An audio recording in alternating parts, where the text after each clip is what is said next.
I am your host, Garrick's Wormuloid. This week's artifact is The Dark Knight, co-written by visionary auteur Jonathan Nolan and directed by his brother. The Dark Knight tells the story of Bruce Wayne, a run-of-the-mill billionaire playboy who suffers from a brain disease that makes him pretend to be a rodent.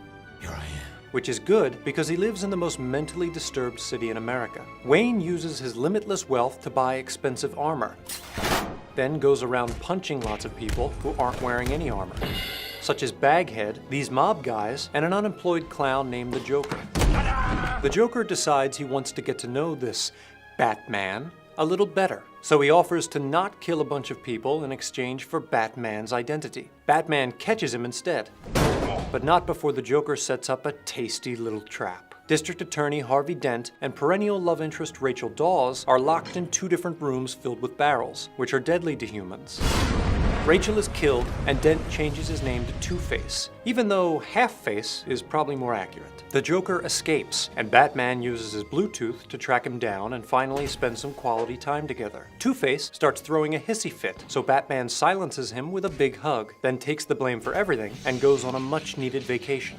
The Dark Knight is a film permeated by duality. Batman, aka the Dark Knight, yearns for a world where he can be replaced by Harvey Dent, the White Knight. Except in Rachel's bed, that is. When Dent becomes Two-Face, he embodies this duality, from the two sides of his face, to the two sides of his coin, to his two perfectly intact eyeballs that never dry out, even with prolonged exposure to air. Another duality is order versus chaos. Chaos. The Joker seeks to show the people of Gotham that underneath the facade of an orderly society is existential anarchy. Kind of like how underneath my eyebrows is another crazier set of eyebrows. The Joker is a nihilist, one who believes in nothing, not even the concept of nihilism. When asked directly, "What do you believe in?" the Joker's response is meaningless. Whatever doesn't kill you simply makes you a stranger. So too is the grenade he puts in the manager's mouth. It's just an empty scare tactic that emits a floral perfume. My guess is Chanel number 5000. The Joker offers several different stories about the source of his scars. My father, I had a wife. But they are all lies. It doesn't matter how he got the scars. The Joker jokes because everything is trivial.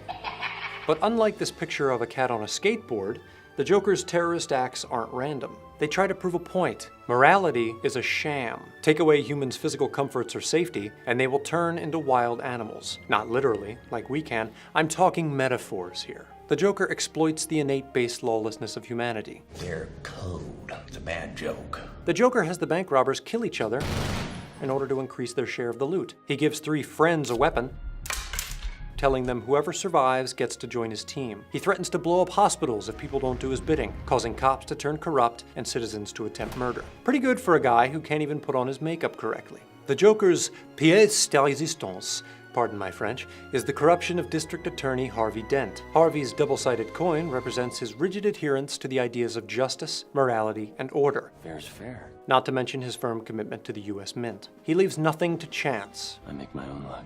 But after he becomes Two-Face, the coin is scarred on one side, turning it into a regular coin, 50-50. Or if you're really good at coin flipping, 60-60. Just like the coin, Dent has been infected by the Joker's vision, a reality ruled only by cosmic anarchy. The only morality in a cruel world is chance. At the beginning of the film, Dent is a Christ figure whose campaign slogan has religious connotations. I believe in Harvey Dent. But whereas most films use Christ imagery to suggest that the character has sacrificed himself for an ideal, or for the good of humanity, The Dark Knight shows us a daring and modern interpretation of the Christ image. It shows a Christ without resurrection. In other words, just a dead dude with a righteous beard. A false ideal, but one that must be upheld as a beacon of hope for mankind. Batman takes it upon himself to uphold that facade, Whatever Gotham needs me to be. thus maintaining order. But unlike Dent, who represents order through idealism, Batman represents order through force. He is a fascist, like my father-in-law. A necessary evil to tame the beastly side of mankind. As the ferry scene proves, the democratic method is not enough. A simple vote would have them do the amoral thing, destroying the other boat to ensure their survival. 140 against 396-4. It takes tyrannical power to ultimately uphold justice, which is why Gerald Ford kept being elected president. When Batman creates the sonar machine, it is a tremendous violation of privacy, bordering on morally bankrupt. But as Alfred tells him, sometimes the only way to catch a jewel thief is to burn the forest down. We burned the forest down. For Earthling Cinema, I'm Garrick's Wormuloid. To apprehend the world's most dangerous criminals, click the subscribe button.